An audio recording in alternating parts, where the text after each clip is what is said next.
Okay. Well, hi, Benno. This is the Hugh Smiley podcast, a little video channel recently begun. And our aim is to interview, or even better, have an authentic dialogue with really interesting people from all kinds of backgrounds, science, the arts, spirituality, medicine, holistic healing, and to listen to what it is in the path of becoming these individuals that has really brought about an orientation, a direction, a purpose. And so I welcome today Benno Glauser, who is originally from Switzerland and has lived in Paraguay in South America since 1977, I believe. And a big part of that time in the western part of the country called the Chaco, which is almost a semi-desert, a little bit like West Texas. And I myself lived there for almost 5 years, so I know parts of it well. And Benno has been working quite closely with an original people, as we say in South America. In Canada, we say First Nations, or Indigenous or Aboriginal Native people, and a group called Ayoreo, which apparently is the last tribe, so to speak, outside of the Amazon, which part of the population is still isolated, as the anthropologists call it, and which means no or very little human contact. So it's a wonderful story that Benno has written in his book, Trails from a World Beyond. So perhaps we'll get a little bit into that. And Benno, welcome. Nice to have you here. We've been corresponding a bit by email, but this is our first face-to-face. Yeah, thank you, Drew. It's a pleasure to be here. And well, if you want, I can react right away to the way you introduced me, because some things drew my attention. Like it's very strange, when you said something that I was an individual, and this sort of resounded in myself because I have the perception at the moment, I had it very strongly, that I'm not only an individual, and maybe I'm not mainly an individual, but I'm part of a community.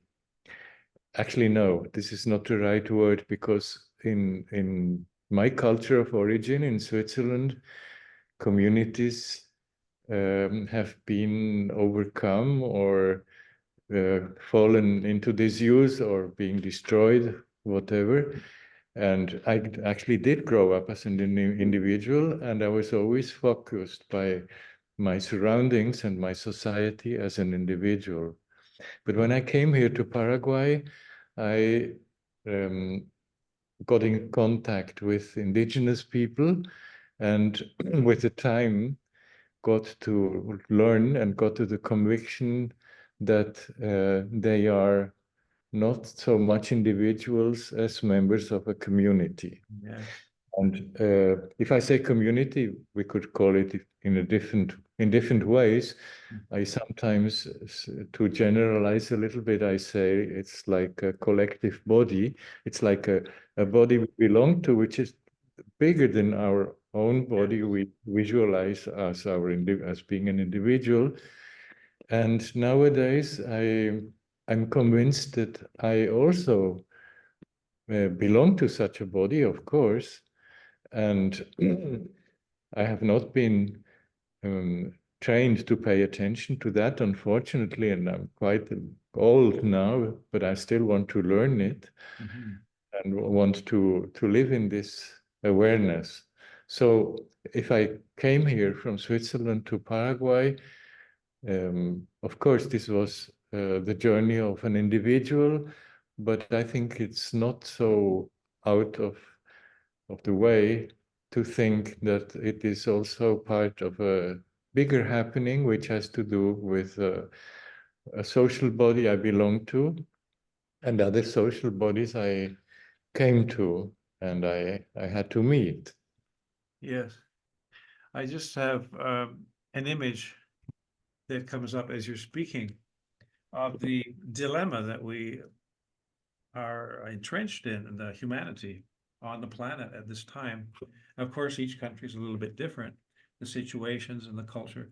But what you said about, growing up in a developed country, wealthy, pretty much, like Canada too, that sense of community, one mind in many bodies, or even one body, even better, um, which existed in the little villages up in the mountains and the valleys, it's been superseded by materialism and modernity, um, and this has been disappearing all over the world, even in those countries where the vast majority of the people have been living in on farms and villages, but even in India, places like that, and Africa.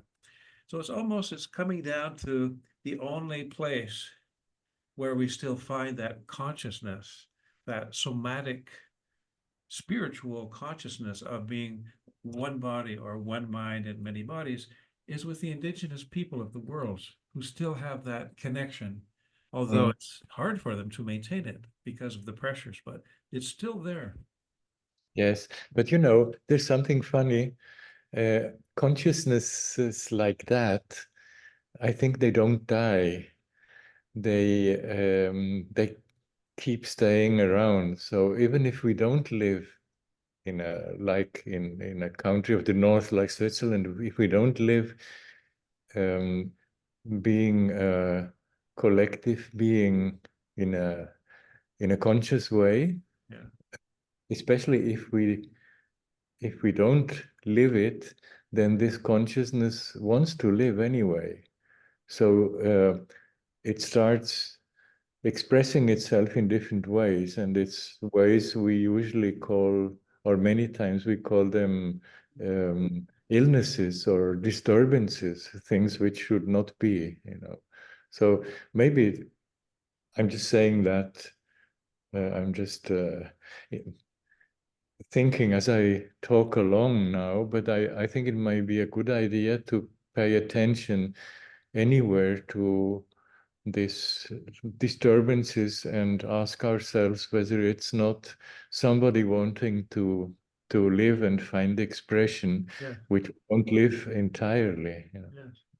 Well, as you're speaking, I thought that maybe the consciousness itself is like an entity, which a being almost that has that same survival mechanism that all beings have, and that regardless of the particular nation or tribe or group of humans that might embody that consciousness, it's going to find a place like a virus, which is so intelligent to be able to find a host to survive. So Mhm. that regardless of the humans, the consciousness is there, hovering around and looking for the best possible way to manifest. Yes, yes. I think it something like that is happening. And actually one way of getting along in Paraguay, where I live now, with the Paraguayans, I'm not talking about the indigenous, but the Paraguayans who are not indigenous anymore and don't want to be indigenous anymore and want to be like people from the north and Americans or Europeans and so on. Even though most of them are mestizo or Métis, right? Yes, yes. 90%. And thinking about them, I discover often that th- there seem to be these manifestations of a collectivity which is it can be seen more easily here. Mm. It is like they, I can understand them better if I assume that they are a collectivity and not just individuals. Yes, yeah, right. And this has nothing to do with the political nation, the country. It has to do with something, I mean, coming from the indigenous experience with territory, but territory which is not just material land or nature, but it's also spiritual, and Yes. it's a place with uh, borders which are not cannot be defined very clearly. Yes. Well, I have a special interest in visiting Paraguay again, and maybe again and again and again, and in learning the Guarani language. So I've been studying through Duolingo for the last year, and my goal is to be able to really to write poetry that would inspire the spirit in Guarani, but also to speak in the language of the heart of the not only the Guarani Aboriginal people, but the Paraguayans, who amazingly 85-90% of them speak the original language. It's a unique country. But for me, the language of the indigenous peoples of the world, it has such a direct connection with the earth itself, of place, location. So the word for every plant and every animal species and every phenomenon and river and tree and sky, there's a kind of a deep spiritual vibration because those people have been there for thousands of years, maybe tens of thousands or more. And so it's those words and those vibrations of the words rose up from the earth itself. So to be Mhm. able to speak in their language really goes deeper.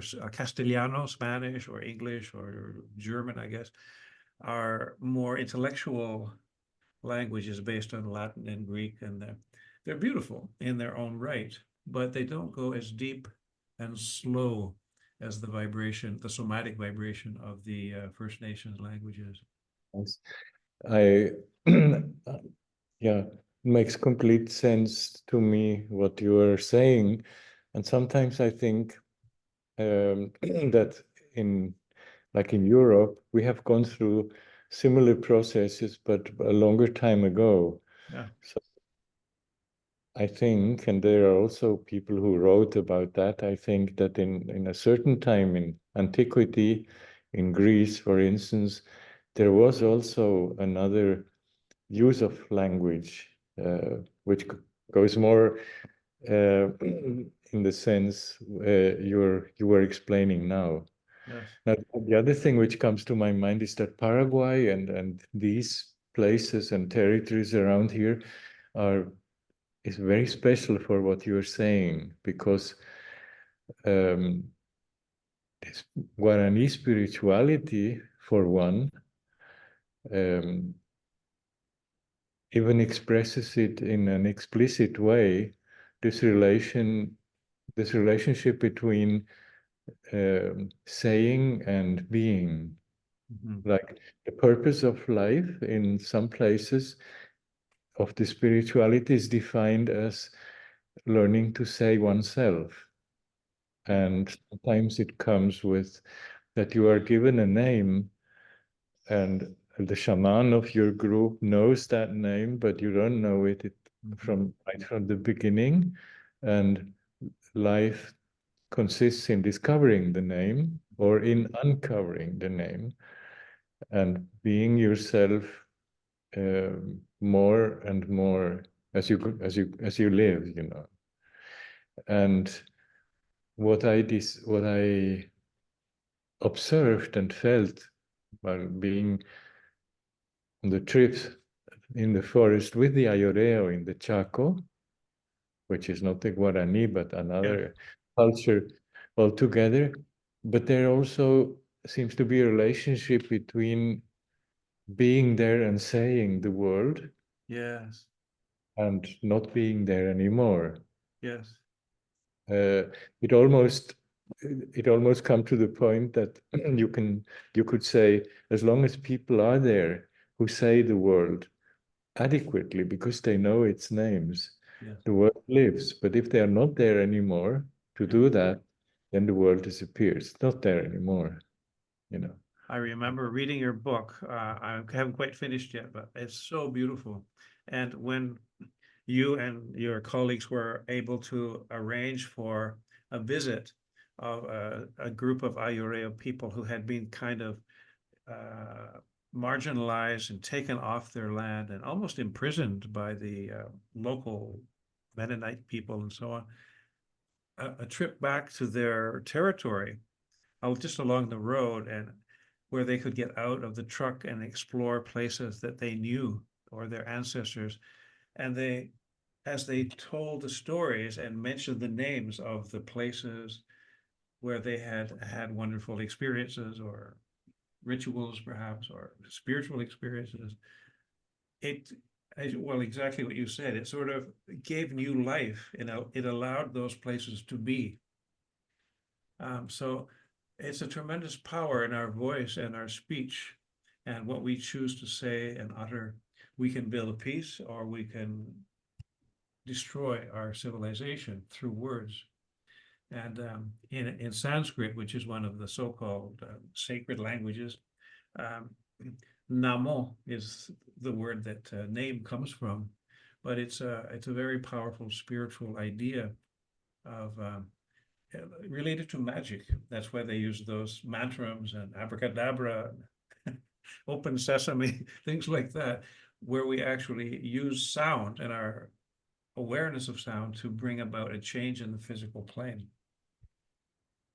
Yes. So sorry for talking so much. I always know when I talk a lot, it means that my guest is so inspiring that everything you say just fires up my imagination. So I don't want to steal your thunder. So please, I will shut up for a couple of minutes here. Well, maybe maybe we can go back to the beginning when you were talking about special moments in life and how decisions come about. And being born in Europe and then ending up quite young, I was 27, I think, when I settled here in Paraguay, or 29.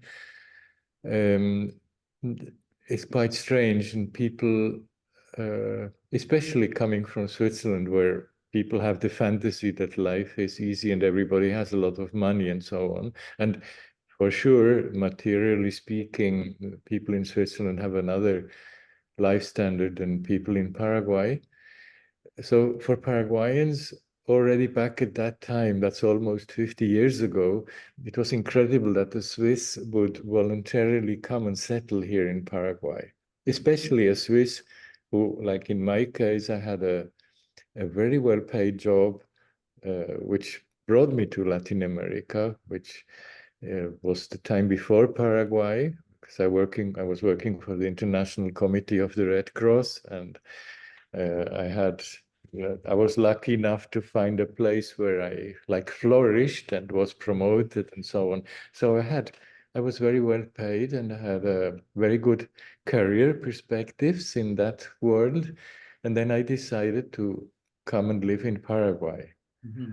And maybe I should say how this decision came along, because it has to do with your question, how these decisions are made. It's in the book, and I'm sure you read it, that I went to by a constellation of situations. I was taken to spend a day in an indigenous Guarani community on the Brazilian border, and was so impressed by what I saw and what people told me. And of course, I was very curious. I was especially interested in how they organized politically and how they resolved their problems of conviviality in the community. And there was even a case of murder right at that moment, which had to be judged by their own community wisdom and dealt with. And so I came back after just one day so impressed, and not only impressed, I felt inferior. Mm. And this says maybe something about this, not just being an individual, but a part of a collectivity. I felt that my collectivity is culturally inferior to what I saw. Yeah. And now many people would say, oh, well, stop, don't be too romantic and so on. And people actually did say it at the time, especially the anthropologists. The anthropologists, all the cultures are supposed to be equal, and of course everybody is nice in one place and the other also, and so on. So it's interesting that you are interested in that, but the feeling inferior is completely out of place. But this, I did feel inferior. I could not even deny it, and I felt that I needed, through this feeling of inferiority, I needed to get equal with them. And the way to get equal was to learn from them. I felt that they knew, they had access to things about life which I felt were there, but I did not have access to, even after all kinds of studies and degrees and so on, which I had the chance to um, to receive and to be part of in the years before when I was young. Yeah. And so I took the decision to. It was so strong that I took the decision to find a way to live in Paraguay. Now, when I came to live in Paraguay, this was so implausible for people who had known me already in my former job, because my former job also implied coming to Paraguay on visits to visit political prisoners of the dictatorship and to look for disappeared people. That was my job, and to interview I mean, to meet the ministers and even the president and so on, and ask them questions about human rights and so on. Yeah. That was my goal. And then I decided to come and live here, and was here every day. And people said, well, this is not, something is not right. I mean, and he's coming to stay here in a place where, and it is, of course, also says something about how they felt about Paraguay. They also felt inferior and set back and underdeveloped, because all the countries were at some point declared to be underdeveloped, and this was already common awareness here when I arrived. And so it doesn't make sense that somebody who could live in Switzerland happily comes to live here and says he wants to learn from us. And there's something which is not, doesn't make sense there.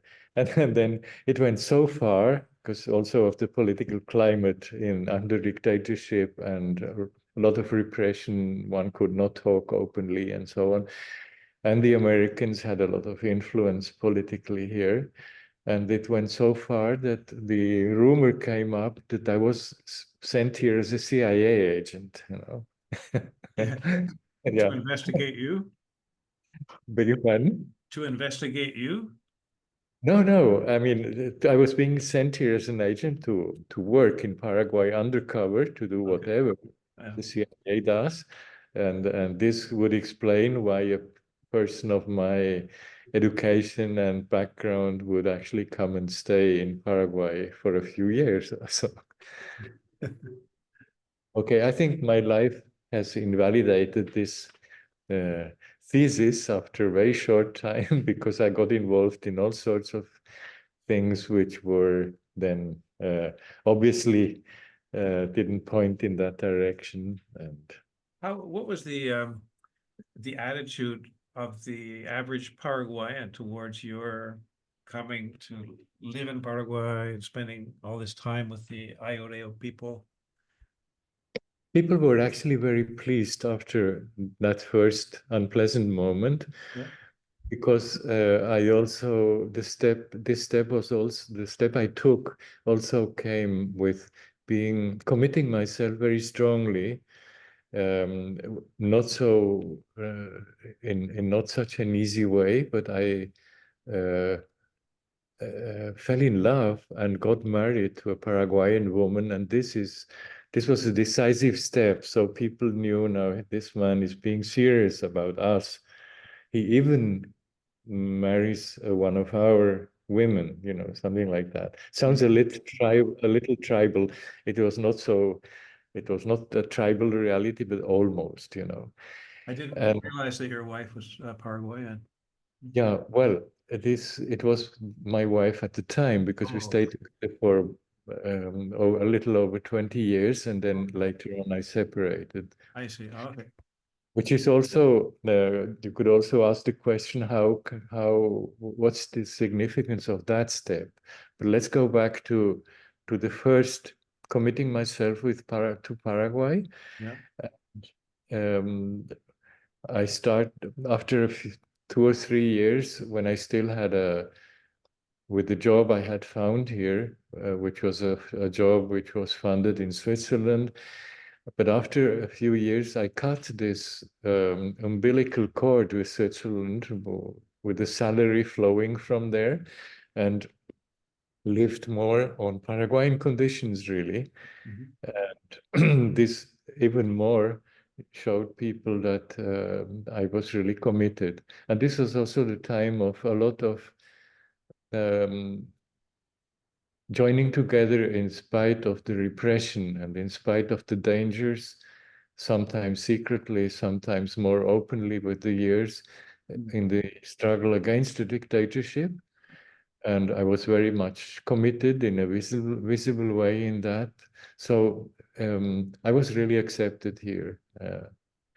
Now there was a second moment when I had a crisis after a few years and had to ask myself, well, why did I come here? And I didn't feel well anymore, and had to get back somehow to explore what happened. When you say And didn't feel well, you mean physically or emotionally or spiritually? at that time, it was mostly actually the first get really committing myself in Paraguay came along with a strong hepatitis, which lasted for about a year. Oh, okay. When I overcame that, I had some very good and very strong years, and then I had this new stage I just was just telling you about, where I felt physically okay, but I didn't feel well. And all of a sudden, I had a lot of, I was homesick. Oh, And I took every opportunity to go to Switzerland and to have walks in the mountains yeah. with my father, with my parents, went to the places where I was in childhood, and I started reading books about Swiss immigrants. There was a lot of emigration from Switzerland to Australia and then to California in the 19th century. Yes. Uh, People from mountain valleys, and they were emigrating because of sheer poverty. They didn't have The usual. Yeah. to live anymore.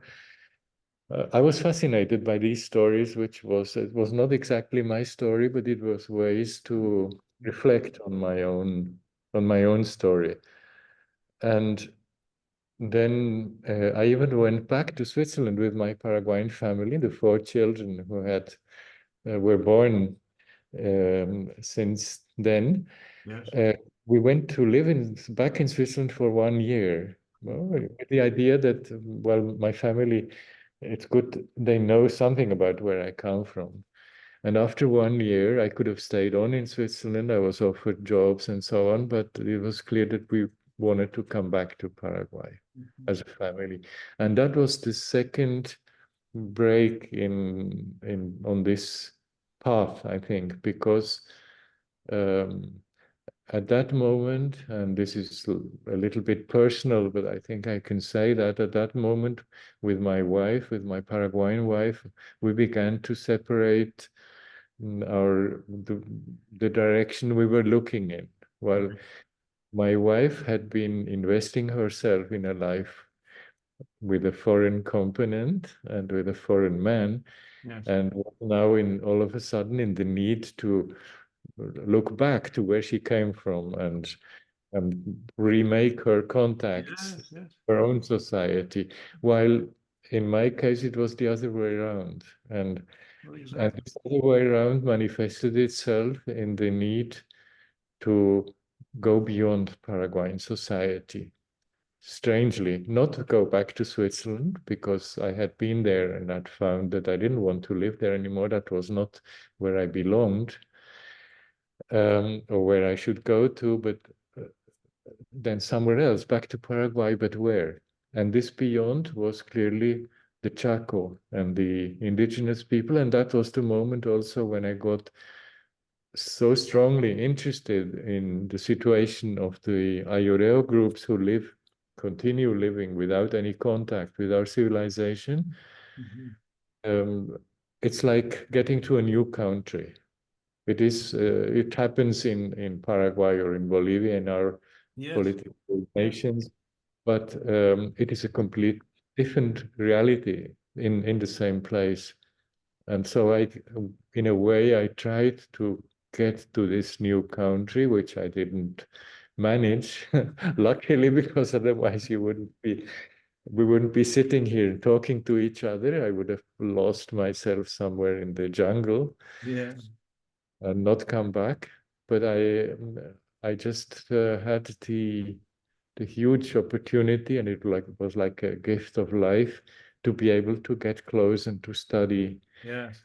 I say study, to explore, to try to understand, to live out my to follow my fascination. Yeah. Well, there's just different themes weaving together, and it's interesting that, first you needed to sort of reconnect with your past in history in Switzerland, walk up in those mountains, and then your wife also had a similar process. She needed to reconnect with her Paraguayan roots, and then that idea of another country. You didn't want to return to Paraguay per se, but you knew there was something, a new country waiting for you. And it happened to be within the country of Paraguay, within the national boundaries, but a world unto itself. And Yes. the title of the book is Trails from a World Beyond, right? Yes. Yeah. If you could just speak for a minute, I'm going to look I want to put the cover of the book up on the screen for a minute. Okay, so if Mhm. you see me looking, I'm listening, but I'm going to find it online. Yes. Well, while we talked now in this exchange, I haven't thought what I just expressed. I haven't thought that many times before. As we speak now, I discover new things. So Yeah, we're actually doing what we tried to express before, like uh, creating the world by saying it. exactly. But well, I discovered that I needed to go back to Paraguay, but beyond Paraguay. So this beyond Yeah, had to had to go through Paraguay. It is not a beyond just anywhere, but it is a beyond um, which you get to from Paraguay, yes, and that's the like my life path after 1991, 92 for the last more than 30 years now, and which I tried uh, not to explain, but to describe in my book. In the book, you can now see the cover of. yes.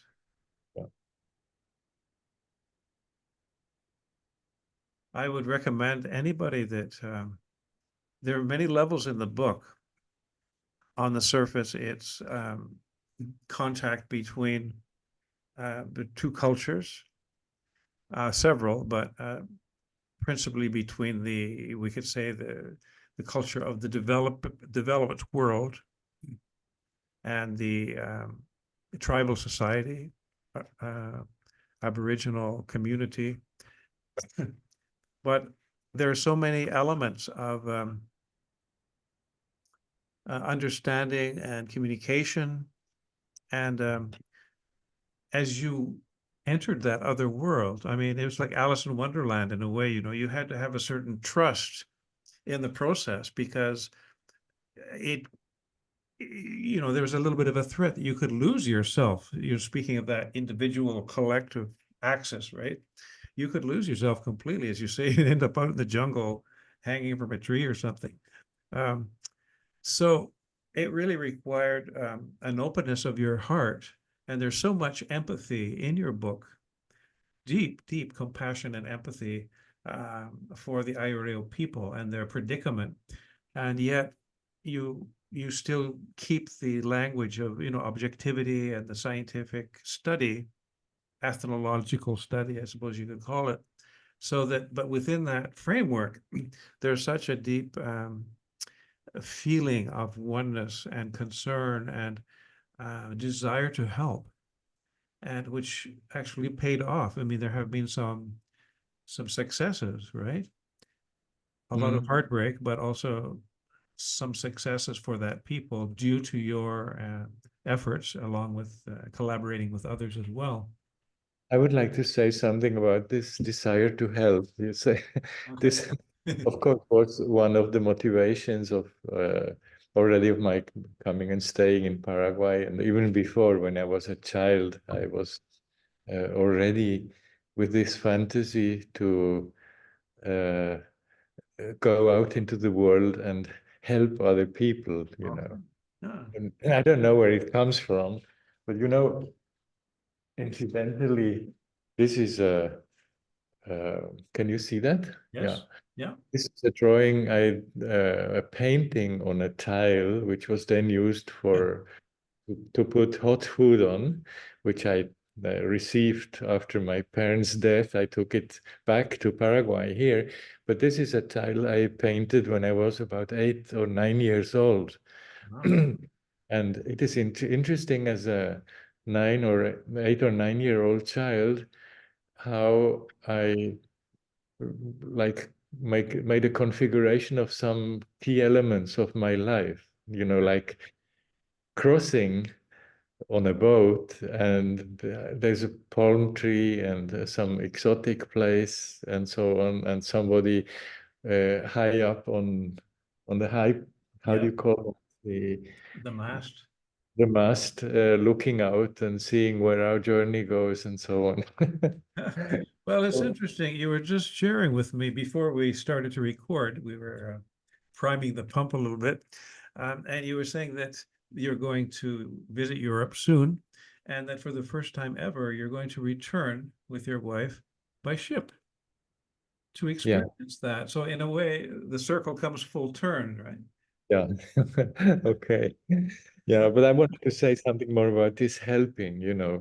Um, I was brought up in a Catholic, with a Catholic mother and a Protestant father, but the idea that one had to have a purpose in life which was positive and consisted in helping people was like expressed and present in a very strong way. And I don't think it was very favorable in that sense. Mm. What I learned, and that's why I have to react to when you say that I have been able to help. Yes. Um, Actually, the big lesson I take away so far is that I have been helping myself, Right.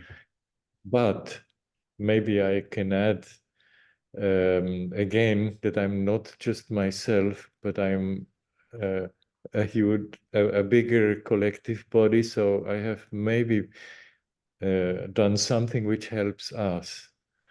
And so this is also why I sometimes say or tell people when I talk about my book that I thought I was helping the Ayoreo and other people also. I also sometimes work with street children and with the idea of doing something useful for them.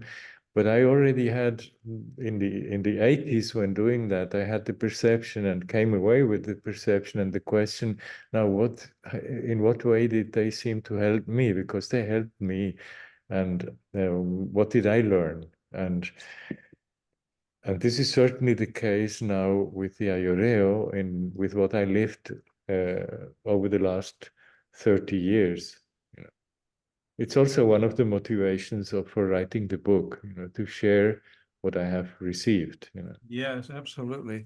Well, as we go forward, we all have something to give and teach, perhaps, and we have needs. And so I like to see every person that comes across my path as a guru. And that there's a reason to meet up with that person, or experience maybe that there's maybe something that I can offer due to my skills and character and soul qualities, even education, and some of the empty places. We call it in the form of psychotherapy that I practice, hakomi, the missing experience. And we have little holes of things that maybe we should have had or could have had as a child, but they weren't there. Safety, positive attention, encouragement, love, even. And so that other person may be able to have just the right combination of assets to be able to fill some of my holes, and I can fill some of their holes. That corny expression, sometimes in these romantic comedies, you complete me. But there's a truth to that, where A the nice image. It's a very nice image, I think. Yes. yeah. Thank you so much, Benno. I would love to carry on for another hour or two, and maybe we will have you back again to continue to explore some of the deep subjects that are within your psyche and history and experience. Speaking of history, I was just thinking, did you say you arrived in Paraguay in 1977? That's right. Yes. Right. What month was it? This was when I came to stay in Paraguay, Yeah, to settle in Paraguay. It was in June, in June. June 7th. Yeah. Well, I was about the same age. I was 29 years old, and I was living in the Chaco in Mariscal Estigarribia, Yes. and that's the same year on November the 1st of 1977 that Chiron, the centaur, was discovered in our solar system. Anyway, that's another whole story. Um, I've contributed a chapter to a book about the centaurs in Greek mythology and astrology and astronomy. But it was a very powerful time for me. A lot of things were coming together. And so there we were in the same neck of the woods, two gringos. And we only recently made contact 50 I'm so years happy later, that we are finally going to meet, after almost 50 years. Yeah. almost 50 years. Yeah. Well, it's a real pleasure, and it really feels meant to be. And I'm so happy that you could share some of your voyage, we call it a voyage, your life path, your spiritual journey with our viewers. And please, folks, if you enjoyed this, click on the like button and subscribe to the channel, and then you'll get little notifications on YouTube regarding future interviews. Okay. Thank you very much. Hasta pronto, amigo. Hasta pronto. See you soon. Bye bye. See you Thanks soon. again, Benno. Bye bye.